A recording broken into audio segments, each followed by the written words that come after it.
Kisah akan berfokus pada seorang tentara Filipina bernama Miguel yang sedang menjalankan misi berbahaya di hutan pedalaman bersama pasukannya. Mereka ditugaskan menyerang kelompok mafia yang sudah menghabisi banyak nyawa yang tak berdosa.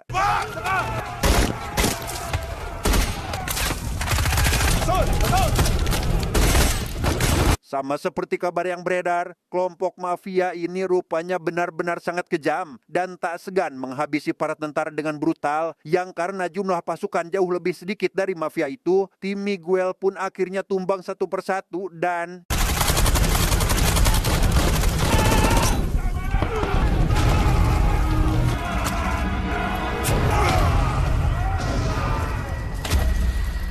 setelah semua rekannya dibantai habis, Miguel menjadi satu-satunya tentara yang masih hidup. Melihat rekannya diperlakukan tidak manusiawi pun, ia langsung membabi buta menghabisi para mafia.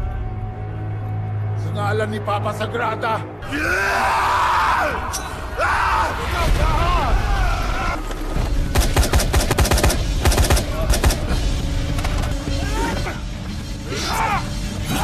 Atas kejadian tersebut, Miguel mengalami trauma yang sangat mendalam, sering bermimpi buruk, insomnia, waspada berlebihan, dan selalu merasakan kilas balik rekan-rekannya, yang hal itu sangat mempengaruhi kehidupannya di masa kini.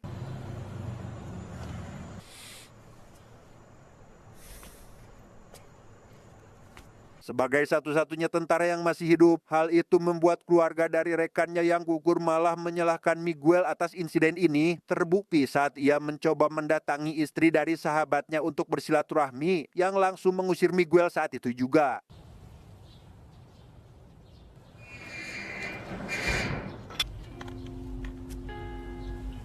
Tak ingin terus tenggelam dalam traumanya, setahun setelah kejadian, Miguel akhirnya memilih bekerja di sebuah pabrik sebagai petugas keamanan. Ia kembali memegang senjata untuk berjaga bila mana ada pencuri atau perampok, dan meski hanya memegang saja, hal itu cukup memicu bayangan masa lalunya.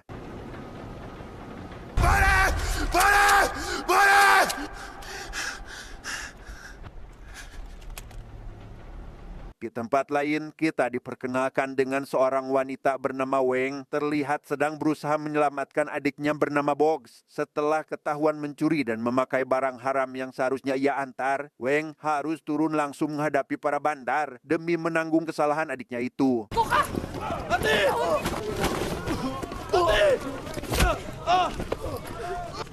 Bogs!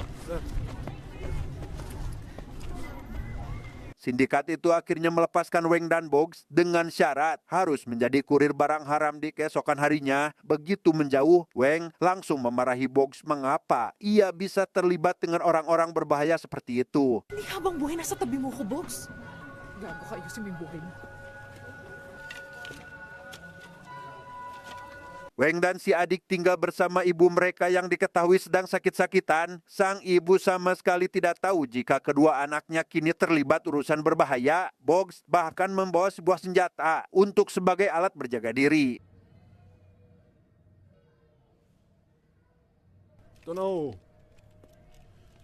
Keesokan harinya, Weng dan si adik tiba di markas besar sindikat itu. Keduanya langsung dibuat ngeri-ngeri sedap saat barang haram yang harus mereka antar ternyata disembunyikan di dalam tubuh mayat. Sebuah metode yang digunakan agar tidak dicurigai siapapun. Magandang strategy.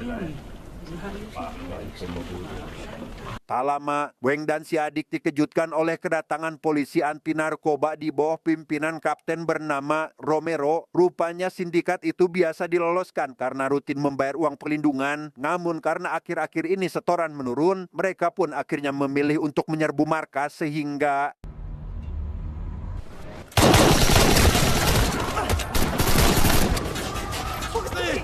oknum tersebut menembaki siapapun yang ada di dalam markas, membuat Weng dan Bogs ketakutan. Dua bersaudara itu hanya bisa bersembunyi dan berusaha menghindari tembakan agar tidak menjadi korban dalam semua kekacauan ini.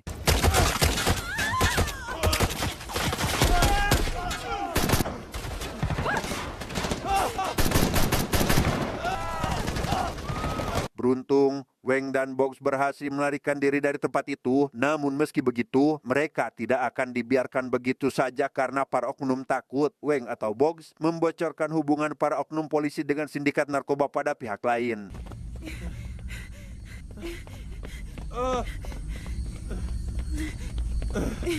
Weng dan Box akhirnya tiba di pabrik tempat Miguel berada. Sempat dikira maling, Miguel yang sudah bersiap dengan senjatanya pun lekas mengurungkan hal itu setelah Weng menjelaskan apa yang menimpa mereka dan meminta perlindungan dari kejaran oknum tersebut.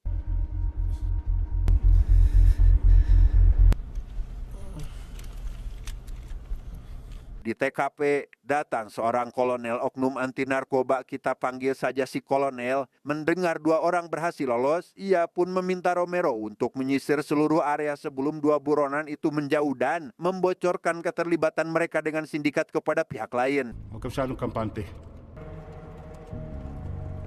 Dia adalah ibu wali kota. Saat ini ia sedang diwawancarai oleh salah satu stasiun televisi berita terkait pembantaian sekelompok mafia. Menurut beliau, hal itu bisa saja disebabkan oleh sebuah persaingan bisnis. Out or rub out?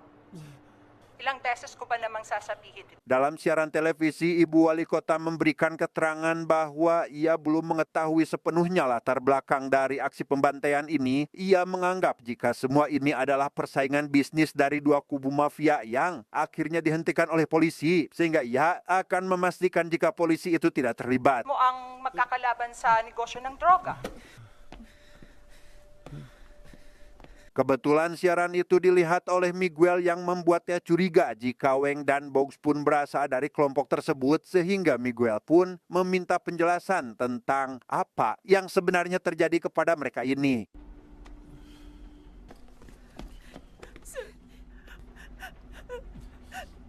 Weng pun menjelaskan bahwa ia dan adiknya hanya kebetulan mampir akan bekerja sebagai pengantar barang haram dengan sindikat itu. Namun, Miguel tetap meminta mereka pergi dari tempat ini karena tak ingin terseret masalah yang terkait dengan kelompok yang dulu membantai rekan-rekan pasukannya.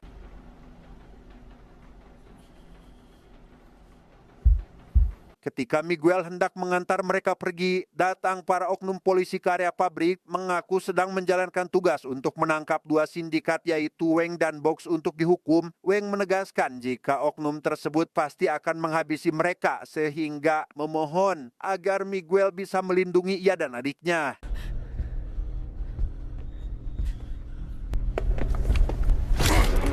Box! Box! Box, takbo!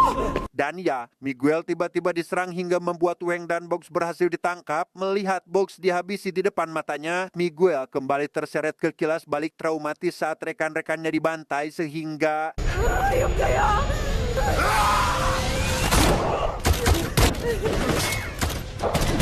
Tanpa diduga, Miguel langsung membabi buta menghabisi semua oknum yang ada di sana. Ia bahkan menggunakan dua senjata sekaligus hingga area pabrik kini menjadi medan pertempuran sampai akhirnya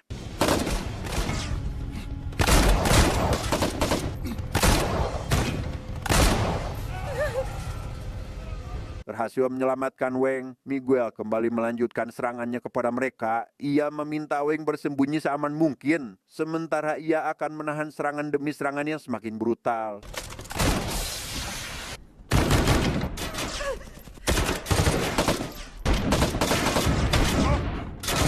Tak hanya diam, Weng juga mati-matian melawan para oknum demi membalaskan dendam kematian sang adik. Dengan penuh amarah, ia berhasil menjebak dan menggantung salah satu dari mereka dengan menggunakan besi.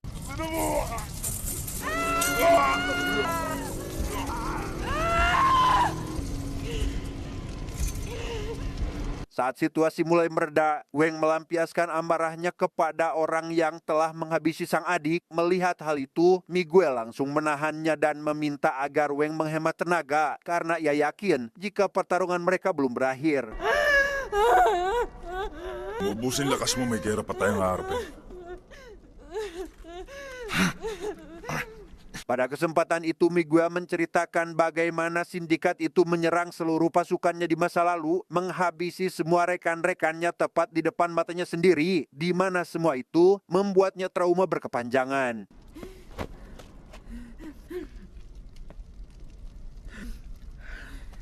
Atas tekanan kolonel yang harus segera menghabisi saksi yaitu Weng dan adiknya, Romero dan para anak buahnya tiba di tempat Miguel berada untuk menghabisi semuanya. Namun begitu memasuki gedung, ia mendapati seluruh anak buahnya sudah tewas yang diketahui disebabkan oleh seorang penjaga di pabrik ini.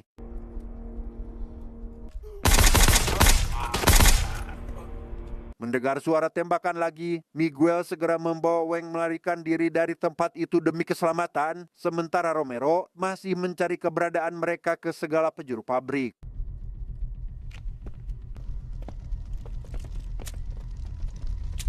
Di tengah pencarian, Romero dihubungi oleh tangan kanan si kolonel yang lain, mengaku akan menghabisi keluarganya bila Romero gagal membereskan masalah ini. Ketika sedang berpencar mencari pintu keluar, Weng tak sengaja ditemukan oleh salah satu dari mereka dan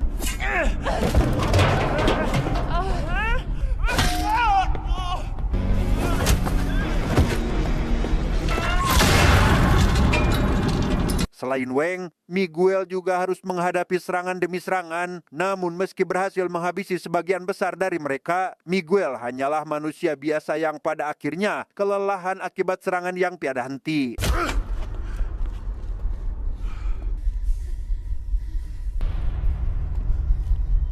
Alhasil, Weng dan Miguel tertangkap dan dibawa menghadap Romero. Melihat Miguel mampu menghabisi banyak anak buahnya seorang diri, Romero merasa jika Miguel bukanlah orang biasa melainkan tentara, hingga mengingatkannya pada seorang tentara yang tersisa di masa lalu, yang padahal tentara itu adalah Miguel itu sendiri. Sitiyo lang ako.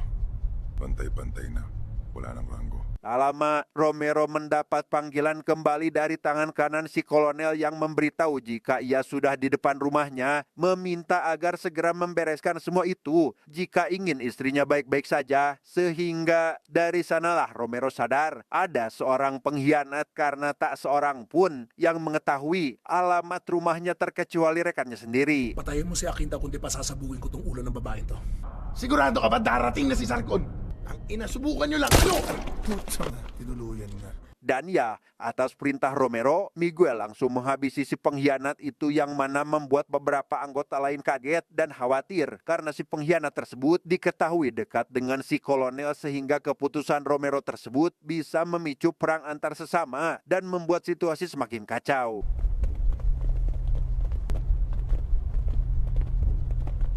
Selang beberapa menit, tangan kanan si kolonel yang baru datang pun langsung menanyakan siapa yang telah menghabisi salah satu rekan dekatnya itu, di mana Weng langsung memberitahu jika Romero lah yang telah menghabisinya, sehingga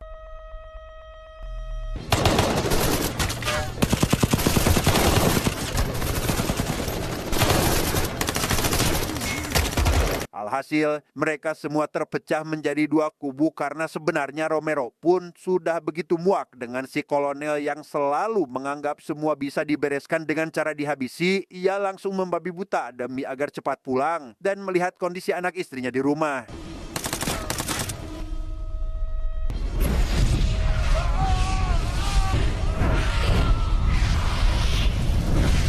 Seakan memiliki energi yang tiada habisnya, Miguel pun kembali menghadapi mereka satu persatu dengan sangat brutal sampai akhirnya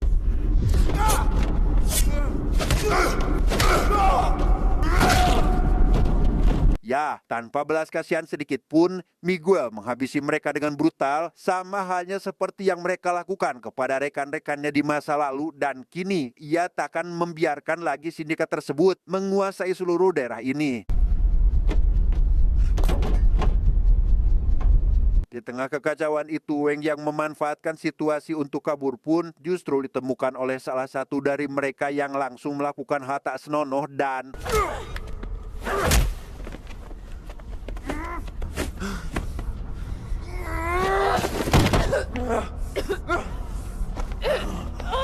karena Weng bukanlah wanita lemah, ia pun tak tinggal diam dan langsung melawan perlakuan buruk mereka. Tanpa diduga, wanita seperti Weng bisa begitu brutal agar bisa bertahan hidup.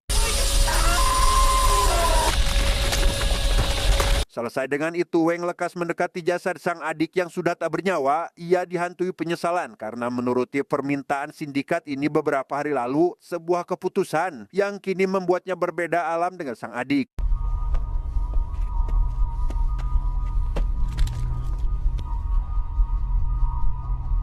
Tak bisa terus bertahan di sana, Weng yang melihat kembali keberadaan mereka pun lekas bersembunyi, disusul dengan Miguel yang juga ikut bersembunyi. Kemudian mereka pun kabur ke tempat yang lebih aman.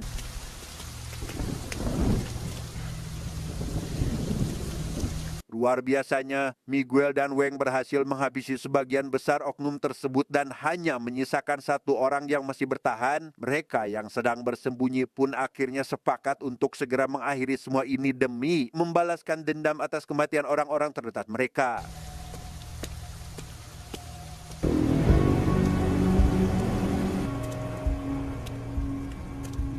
Di tengah guyuran hujan deras, Miguel dan Romero kembali melanjutkan aksi pertarungannya hanya mengandalkan sisa kekuatannya dan rasa dendam yang sudah menimpanya 1 tahun lalu sehingga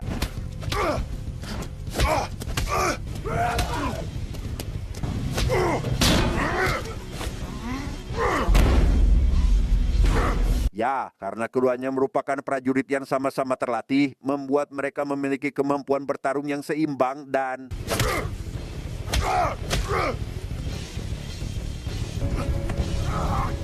tak disangka muncul satu anggota yang rupanya masih hidup membawa senjata api agar dengan mudah menghabisi semua orang yang ada di sana, tetapi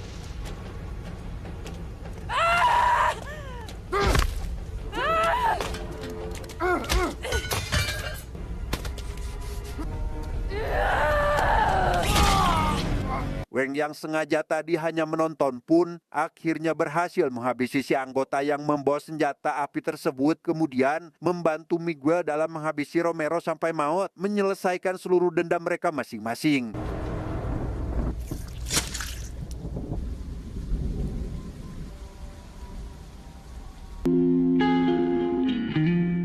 Tamat, ending yang sangat membagongkan.